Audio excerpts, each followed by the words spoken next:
অবশেষে বাংলাকে ধ্রুপদী ভাষার মর্যাদা কেন্দ্রে। জানুন এবার মিলবে কোন বাড়তি সুবিধা। সামনেই রয়েছে দুর্গাপুজো, কিন্তু এই দুর্গাপুজোর আবহে বাংলার মানুষের মুখে একচিলতে হাসি ফুটিয়ে দেওয়ার কাজ করলো কেন্দ্রের মোদী সরকার। হ্যাঁ, ঠিকই শুনেছেন, আসলে বাংলা ভাষাকে এবার ধ্রুপদী ভাষার মর্যাদা দিল কেন্দ্র।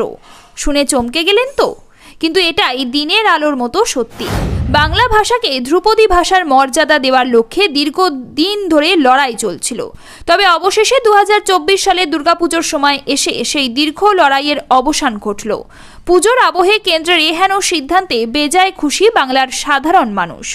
কেউ হয়তো ভাবতেও পারেনি যে এই সময় কেন্দ্রীয় মন্ত্রিসভা এই বিষয়ে অনুমোদন দেবে। এমনিতেই বেশিরভাগ মানুষ বাংলা ভাষাকে সবথেকে মিষ্টি ভাষা বলে গণ্য করেন। এরপর এখন এই ভাষার মুকুটে নয়া পালক জুড়ল। বৃহস্পতিবার সাংবাদিক বৈঠকে বড় তথ্য দেন কেন্দ্রীয় তথ্য ও সম্প্রচার মন্ত্রী অশ্বিনী বৈষ্ণব। তিনি জানান, ঐতিহাসিক পদক্ষেপ হিসাবে কেন্দ্রীয় সরকার আরও 5টি ভারতীয় ভাষাকে মর্যাদাপূর্ণ ধ্রুপদী ভাষার মর্যাদা দিয়েছে। নতুন স্বীকৃত ভাষাগুলি হলো মারাঠি, বাংলা, পালি, প্রাকৃত এবং অসমিয়া। অর্থাৎ এই 5 ভাষায় এবার ধ্রুপদী ভাষার তকমা। কেন্দ্রের সিদ্ধান্তে খুশি মুখ্যমন্ত্রী মমতা বন্দ্যোপাধ্যায়। এদিকে কেন্দ্রের সিদ্ধান্তে খুশি বাংলার মুখ্যমন্ত্রী মমতা বন্দ্যোপাধ্যায়ও নিজেই টুইট করে সেই কথা সকলকে জানিয়েছেন।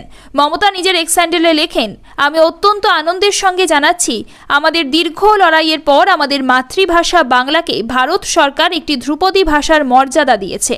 অনেকদিন ধরে আমরা কেন্দ্রীয় সরকারের সংস্কৃতি মন্ত্রকের কাছে এই সংক্রান্ত গবেষণালব্ধ বিপুল তথ্য জমা দিয়ে দাবি করেছিলাম যাতে বাংলা ভাষাকে সেই স্বীকৃতি দেওয়া হয়।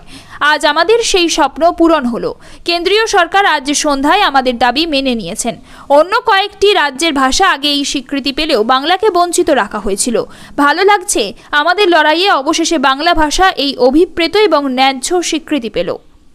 এখন আপনার মনেও কি প্রশ্ন জাগছে যে কোন কোন সুবিধা পেতে পারে বাংলা ভাষা? বিশদ জানতে শুনতে হবে এই সম্পূর্ণ প্রতিবেদনটি। 2004 সালের 12ই অক্টোবর ভারত সরকার ধ্রুপদী ভাষা হিসাবে ভাষার একটি নতুন বিভাগ তৈরি করার সিদ্ধান্ত নেয়, যার অধীনে তামিলকে একটি ধ্রুপদী ভাষা হিসাবে ঘোষণা করা হয়েছিল।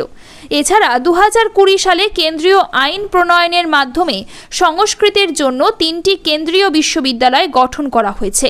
বাংলার ক্ষেত্রেও এই ধরনের পদক্ষেপের সুযোগ থাকবে বলে আশা করা যাচ্ছে।